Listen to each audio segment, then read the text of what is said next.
Hi there. So today I'm going to talk to you about some things which are very relevant when it comes to people. A lot of people are failing in their interviews. Why they are failing in their interviews, and a lot of people feel I cannot fail, and it brings a depression. Like in last 10 years, whenever I've gone for interviews, there have been multiple rounds of interviews, and you don't exactly get cleared in the first round. And interviews are very subjective. You cannot say that this is what I am, and the person understands that subjectivity is something else. So what I have learned, three things I have learned when it comes to failed interviews and why you should go for more and more interviews. Interviews is a numbers game, point number one. If you do 10 interviews, 15 interviews, it's like you do your practice sessions. Remember when you were in 10th grade, 12th grade or TY, you used to practice a lot of question papers, and as you practice, you become more tuned and learn at the art of answering those questions.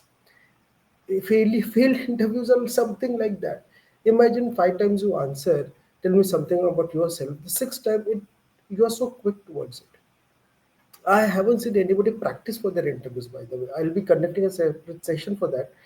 But one of the three things that come to my mind when it comes to failed interviews, which have been frustrating, point one, and I have also gone through, and I know you are also going through. That's why you're watching this video. One is always have a clear understanding about the JD. Now, once it comes to JD, job description, a lot of people are unclear. They will just skim through the JD. They won't deep dive or they won't read the JD to understand what are the exact things as a skill you need to have, as the deliverable, as your KPI or OKRs or whatever it is. What are those key understanding about your job profile and what you need to deliver?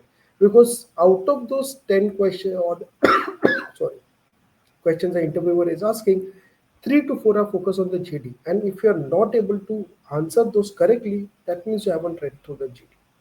Point number two is failure helps to practice. It's like every time you fail, it becomes a practice session. Then again you fail. There are some questions which you will be pro by the time you are at the fifth round of interview, but there will be new questions which you are not, which you never had an understanding about. It suddenly crops up at one of the fifth round.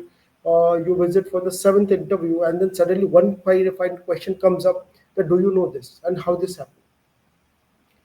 You never thought about those questions will come up. Even if you don't answer, next time you are prepared for that particular answer.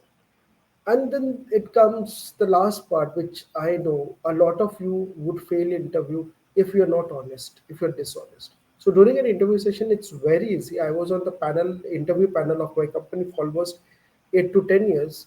I know for sure if you are flapping around something that you haven't done, I can pick it easily. So be honest if you're done, and be honest to answer it that if you have played only 10% part in that delivery.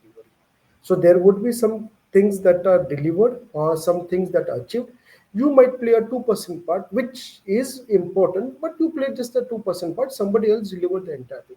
So be open about it. The interviewer will always want somebody to be honest because interview is like a speed dating, which happens for say 20 to 30 minutes, and a decision is made whether they want to marry you and get you on board or they don't want to get you on. So I hope these three things are clear, and don't be frustrated about going for interviews and why you keep on failing and what you should be doing during those sessions. Or if you feel so much depressed or frustrated, go for a coach because a coach will help you to motivate to understand where are your strengths, weaknesses, and everything that I'll be covering in one or another session.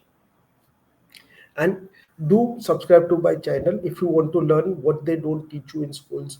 I have been a faculty for last 15 years. I know exactly what they don't teach you, and I'll be covering everything what they don't teach you.